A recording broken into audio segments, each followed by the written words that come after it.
Hello, welcome to the last essential lecture on organic nomenclature. We've covered the hydrocarbons and the few functional groups containing halogens, nitrogen, oxygen, and sulfur. Now we'll be dealing with the carbonyl compounds. These functional groups are higher in priority over alcohols. So in a similar fashion, these functional groups may have a higher priority and must be given the lower locant number. In constructing the name, we use their suffix.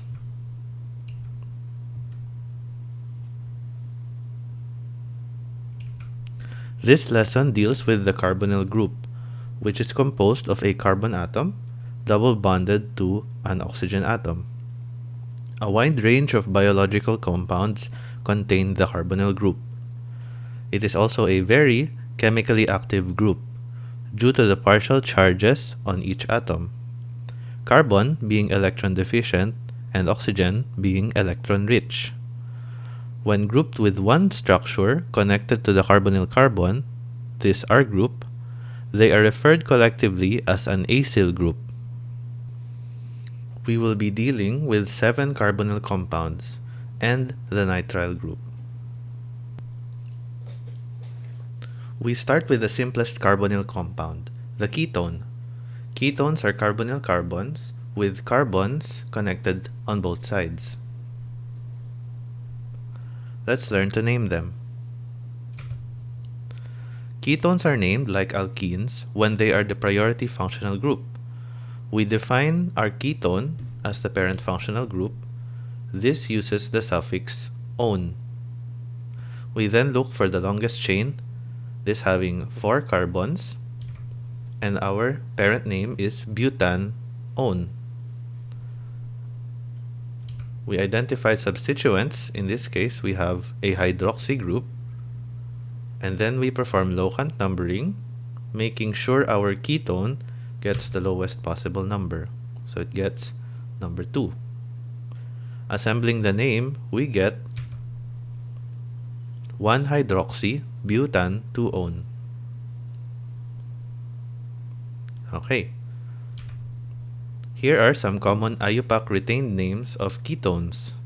You may recognize acetone, which is the primary component of nail polish remover. There's also acetophenone and benzophenone. Again, they cannot be used with substitution.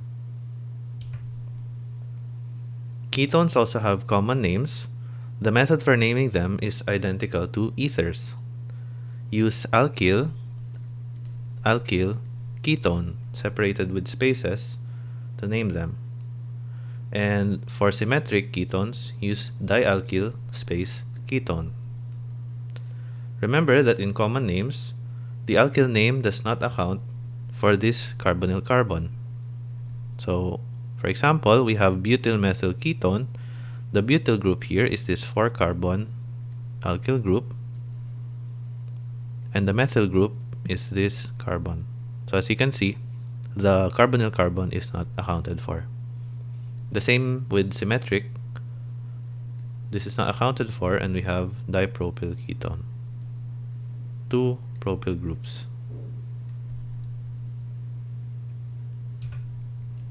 Next, we have the aldehydes. They differ from ketones such that they are connected to a hydrogen atom on one end, or sometimes on both ends of the carbonyl carbon. Aldehydes are higher in priority over ketones. So, aldehydes are an example of a terminal functional group, which means that aldehydes are always at the end of a parent chain, and in most cases, they always get the locant number 1. So let's learn to name them. Aldehydes are named like alkenes when they are the priority functional group. We define our aldehyde as the parent functional group. This uses the suffix -al. We then look for the longest chain containing 4 carbons, and our parent name is butan-al. We identify the substituents. Here we have a ketone. It gets the substituent prefix oxo. And perform locant numbering. Automatically, our aldehyde gets the number 1. Assembling the name, we get 3-oxo-butanol. Notice how we don't indicate the locant number of our aldehyde. Number 1 is always assumed if the aldehyde is the parent functional group, so the locant number is omitted. Terminal functional groups are simple to name when they are part of a linear chain. But what if they are directly connected to a cyclic chain? So, for example, our aldehyde has a carbonyl carbon, but we cannot simply use methyl as our parent group. We have to account for this cyclohexane group, which is the largest chain directly connected to our carbonyl carbon. So how do we name it? We cannot simply name an aldehyde by its sole carbonyl carbon, and so this is where the suffix carbaldehyde comes in. Okay? When the parent name cyclohexane is used, notice how it doesn't take into account that the carbonyl carbon of this aldehyde is not participating in the ring structure. A unique suffix must be used. And so, we refer to the entire carbonyl carbon group as a carbaldehyde, its carbon being separate from the cyclohexane parent chain. Okay, so we have cyclohexane carbaldehyde. We then proceed to name the compound, defining the substituent. So we have a methyl group. And setting the locant number 1 at the carbon alpha to the carbonyl carbon, this position, we get this numbering system. And assembling the name, we get 2-methyl cyclohexane carbaldehyde. In the same manner, it is assumed that the carbaldehyde is at position 1.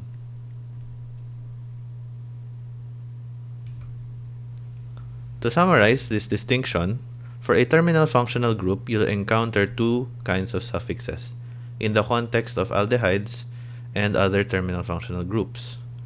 We use al when the carbonyl carbon is part of the parent name, like in ethanol. The eth prefix denotes that there are 2 carbons, and one of them is the carbonyl carbon.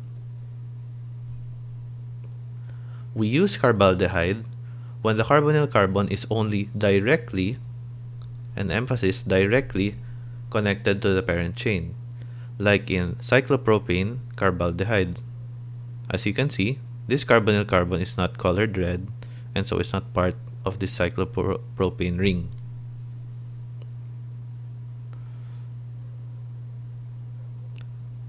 Another use for carbaldehyde is when we have more than 2 terminal parent functional groups.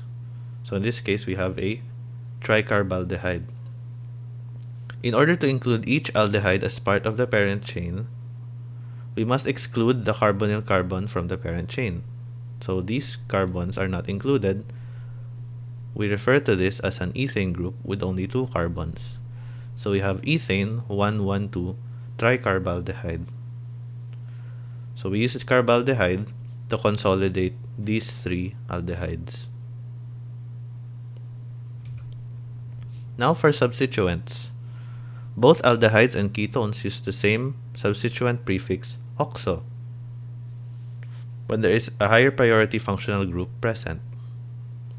Oxamethyl is used when the carbonyl carbon is not only or is only not is only directly connected to the parent chain. So this carbon is not part of the parent chain.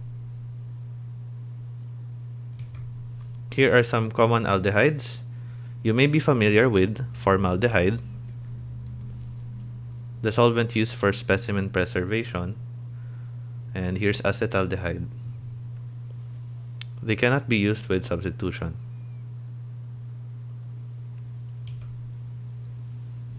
Here's the monosubstituted benzene aldehyde with the name benzaldehyde.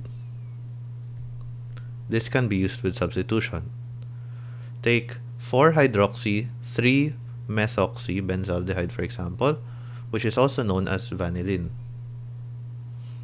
So this uses the suffix benzaldehyde. Likewise, trivia, vanillin is the main component of vanilla flavoring. There is a common naming system for terminal functional groups. This uses an old set of prefixes for denoting the number of carbons. Okay, so look at these prefixes. We have form for 1, acet for 2, propion for 3, butyr for 4, and so on. Adding the root word aldehyde, they give the aldehyde name formaldehyde, acetaldehyde, propionaldehyde, and butyraldehyde, respectively. Note formaldehyde, which is familiar, is the same name or common name for a aldehyde with 2 hydrogen atoms. Take note of these prefixes as they're used in the common naming of other terminal functional groups. In common naming of terminal functional groups, we also use an old method of numbering, which uses Greek letters. This is where the term alpha carbon comes from, the position alpha being the carbon directly connected to the parent chain. Let's take this example where at the beta position, alpha, beta, gamma, this beta position, we are 2 carbons away from the carbonyl carbon. There is a hydroxyl group in this position, and so we name it beta hydroxy. The parent chain has 6 carbons, and so going back to the table, having 6 carbons, we use capro as our prefix. So we have beta hydroxy caproaldehyde.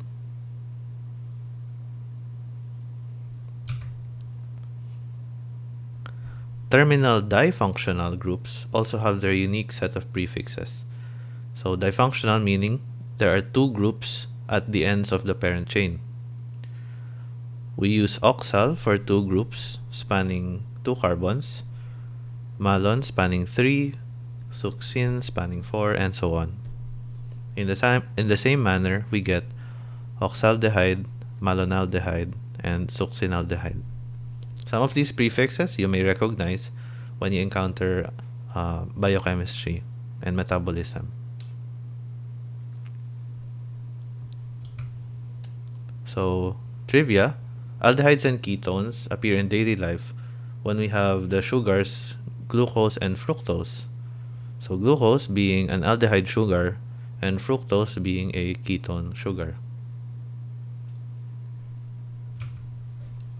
So let's try some examples. So for number 1, we have 2 carbons, 1, 2, and so we have ethan. Our parent functional group is this aldehyde. Okay, we use the suffix al, and so we have ethan al. Okay, confirming, we have ethanol. Number 2, we have our ketone, so we use the suffix on. Okay, and then this ketone is part of a longer chain containing 1, 2, 3, and 4 carbons. So we have butanone. Okay, and then we have a substituent here with 1 carbon, so it's a meth connected to an oxygen group, so we have oxy. And then when we do numbering, we have 1, 2, 3, and 4. So when we have 1 methoxy, butan. At position 2, we have the ketone, butan 2-one. Okay, let's confirm that. Okay, it's just obscured. We have 1-methoxy, butan 2-one.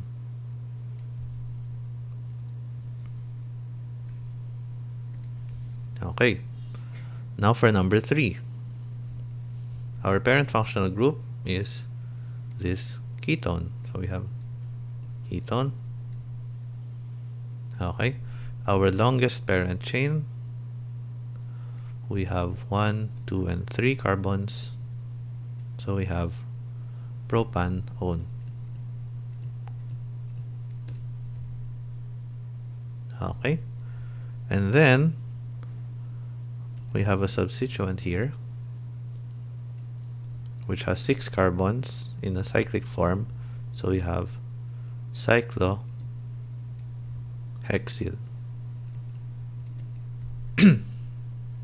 And then when we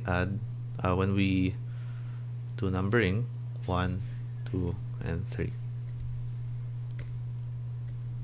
And so when we assemble the name, we have 1 cyclopropyl propan 1-one. Okay, so let's confirm this. 1 cyclohexyl propan 1-one. So let's move on to the next example. Here we have an aldehyde as our parent functional group. Okay, and this aldehyde is connected to a benzene ring, and so this entire group can be called benzaldehyde.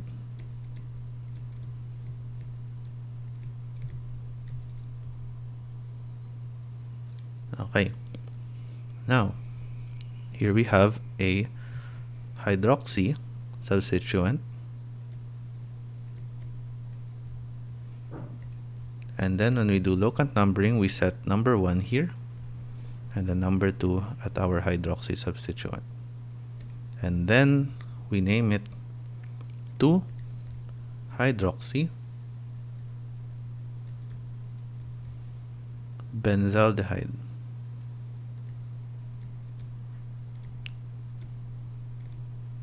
Number 1 automatically at the aldehyde portion.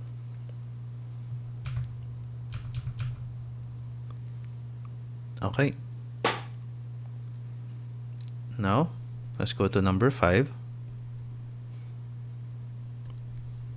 Okay, we have 3 functional groups, aldehydes and ketones, but in the order of priority, aldehydes are higher than ketones. Okay, so our parent functional group here would be these 2 aldehydes. So we have a dial. Okay, and then we have 1, 2, and 3 carbons connecting these 2 aldehydes, and so we have propane dial.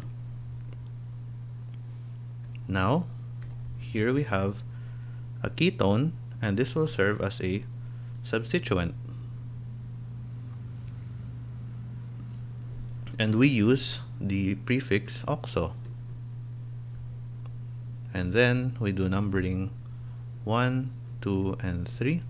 So at position 2 we have the oxo group, propane dial. Again, aldehyde being a terminal functional group, we don't need to indicate the locant numbers. 2-oxo propane dial. Okay, number 6. Here we have our highest priority functional group, our ketone. Okay, and here we have a cyclopent. Okay, 5 carbon cyclic group. So we have one cyclopent. Okay, and then we have two ketones here, so we have to include N cyclopent N-one. Okay, so that's all the, oh wait, we have two alkenes, so we have a di-N, a diene, cyclopent, diene-one. Okay, and then we add the numbers. Parent functional group 1 followed by 2, 3, and then 4. So at position 4 and 2 we have the diene. At position 1 we have the ketone. So when we assemble the name, cyclopenta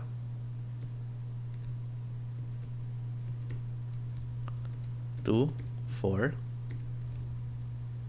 diene 1 on. Okay, cyclopenta 2,4 diene 1 on. Ketone, not being a terminal functional group, has to be labeled with the locant number. Cyclopenta 2,4 diene 1 on.